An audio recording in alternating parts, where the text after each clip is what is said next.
Bonjour à toutes et à tous, nous sommes le lundi 26 février, on fait le point sur l'actualité vendéenne à la mi-journée. Et pour commencer cette édition, on revient sur les intempéries de ce week-end. La semaine dernière, le département était en vigilance orange pour les pluies et inondations. Actuellement, le Lay et la Sèvre niortaise sont toujours en vigilance jaune pour les crues. Notre journaliste Colline Davy a fait le tour du département ce week-end, reportage. D'un bout à l'autre du département, les cours d'eau débordent. Ici, le Jaunet, à l'ouest, est à quelques pas de la route. Dans le sud, la Vendée coule à grandes eaux, comme ici au nord de Fontenay-le-Comte. Aucun dégât majeur n'est cependant à déplorer, mais certains sites sont inaccessibles. Le terrain de football de Mareuil-sur-Lay est de nouveau sous les eaux. Un arrêté municipal est également pris à Saint-Hermine, où l'aire de jeu est inondée. Mais les images les plus impressionnantes datent de vendredi. À Saint-Laurent-sur-Sèvre, la Sèvre nantaise est montée à 2,59 m. Plus au sud, le bourg de Rive-d'Autise était inaccessible à la circulation et le maire comptait une dizaine d'inondations de maisons sur la journée. La décrue de samedi matin aura suffi pour faire revenir le calme, mais la rivière est restée bien haute. La vigilance restait de mise dimanche encore. Aujourd'hui, le plus gros est passé. Nous n'avons plus d'eau dans les maisons. Toutes les routes sont réouvertes à la circulation. Nous sommes en vigilance, aussi bien les élus que les services techniques de la commune, en cas de fortes pluies qui arriveraient. Les panneaux sont au carrefour pour prévoir les déviations s'il devait y avoir. Mais aujourd'hui, s'il y a des pluies modestes qui viennent, la rivière peut s'écouler. On a quand même des pluviomètres, on suit ça de près avec le syndicat mixte, il nous alerte des débits qu'on a en amont. Donc on est monté à 85 mètres cubes secondes sur Saint-Hilaire-des-Loges dans la nuit de jeudi à vendredi. Quand on est alerté de ça, on sait que ça va venir quelques heures après dans la commune. Tous les acteurs restent sur le qui-vive, notamment en amont de la Sèvre niortaise. Dimanche soir, les sapeurs-pompiers ne signalaient pas d'intervention particulière liée aux fortes pluies pendant le week-end. Direction à présent Saint-Gilles-Croix-de-Vie, où la communauté de communes a présenté son plan ZAN, comprenait zéro artificialisation nette. Cette loi nationale est entrée en vigueur en 2021 et elle vise à protéger les terres agricoles et forestières en limitant l'étalement urbain. La première étape est de diviser par 2 le rythme d'artificialisation par rapport à la période 2011-2021. Concrètement, pour le pays de Saint-Gilles, il reste 80 hectares constructibles jusqu'en 2031. Les collectivités doivent donc repenser leur plan d'urbanisation. Aujourd'hui, il faut urbaniser différemment. Comme nous avons de l'espace restreint, il va falloir optimiser ce qui nous reste, à la fois tant sur les zones artisanales et industrielles que sur l'habitat. Donc, comme nous avons un potentiel limité, il va falloir optimiser ce potentiel. Avant, on pouvait s'étendre et faire un peu n'importe quoi, si je puis dire, pas toujours.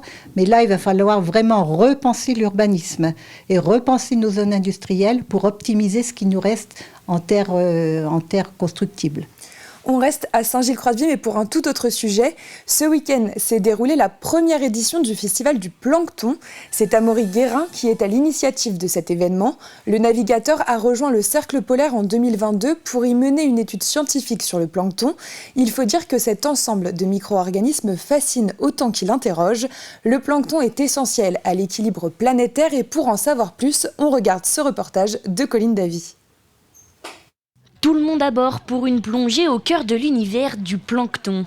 Un festival organisé par Amaury Guérin pour raconter son expédition, mais aussi toute la science méconnue qui accompagne ces petits êtres. Le but, c'était d'aller jusqu'au Cercle polaire arctique en Norvège, le long de la Norvège, sur ce petit bateau, pile ourson, pour collecter et analyser du plancton. On commence à entendre parler de plancton, mais ça reste quand même plutôt inconnu. En tout cas, ce qu'est le plancton, quand on demande de définir le plancton, souvent on voit que les gens savent que c'est petit, c'est dans l'eau, mais ça s'arrête là.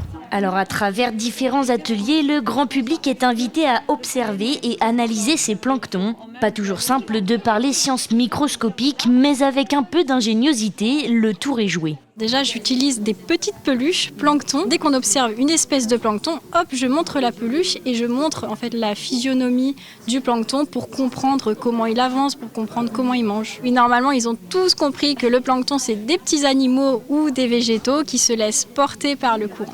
Et le plancton, c'est bien plus que ça. Il est vraiment à la base de la vie sur la planète. Et puis, il continue à créer, le phytoplancton continue à produire de l'oxygène aujourd'hui. C'est un indicateur très sensible des changements climatiques. Il est aussi à la base de la chaîne alimentaire et est utile même quand il meurt. Les plus petits organismes vivants ont donc énormément de qualités à découvrir, ce qui ne manque pas de ravir le public. Qu'est-ce qui vous a le plus plu ? Le microscope, le 3e atelier. J'ai appris beaucoup et d'un atelier à l'autre, j'ai retrouvé ce qu'on nous avait appris au premier. J'ai trouvé ça extraordinaire. Une approche d'un univers que j'ai envie de continuer à connaître, à regarder au bord de l'eau et à voir que tout est très fragile et que ça donne envie de préserver nos océans et les mers partout. Ce festival pédagogique a attiré de nombreuses personnes à Saint-Gilles. Si la date d'un prochain rendez-vous n'est pas encore dévoilée, nul doute qu'une 2e édition se tiendra pour découvrir ou redécouvrir le plancton. On termine cette édition au Luc-sur-Boulogne. Au début de l'année 1794 a eu lieu l'un des plus gros massacres de la période des colonnes infernales. Près de 600 personnes ont été massacrées en 2 jours, dont 110 enfants. Pour commémorer les 230 ans de ce tragique événement, un dépôt de gerbes et une messe ont eu lieu en leur mémoire hier. Un moment chargé en émotions. Écoutez le président du Souvenir vendéen. L'émotion est très très forte sur tout le territoire de la Grande Vendée militaire, donc plus grand que le petit territoire où nous sommes aujourd'hui. Mais ici, c'est encore plus marqué peut-être parce que c'est important qu'on ait cette mémoire de périodes et de moments qui ont été des apogées, en fait, malheureusement, de ce qui s'est passé. Mais c'est aussi vrai dans tout le territoire. Et ce que la Vendée est aujourd'hui, ce que les Vendéens sont aujourd'hui, en fait, trouve ses racines dans ce qui s'est passé en 1793-1794. On jette un coup d'œil sur le ciel de cet après-midi. De la pluie toujours sur le département, avec des rafales de vent pouvant aller jusqu'à 80 km/h sur le littoral et 65 km/h dans les terres. Les températures seront de 10 degrés sur les îles, 9 degrés des Sables-d'Olonne à Fontenay-le-Comte et 8 degrés à Montaigu-Vendée, La Roche-sur-Yon et Pouzauges. Voilà pour l'actualité de ce lundi midi. On se retrouve à 18h pour le journal. D'ici là, passez une très bonne journée sur TV Vendée.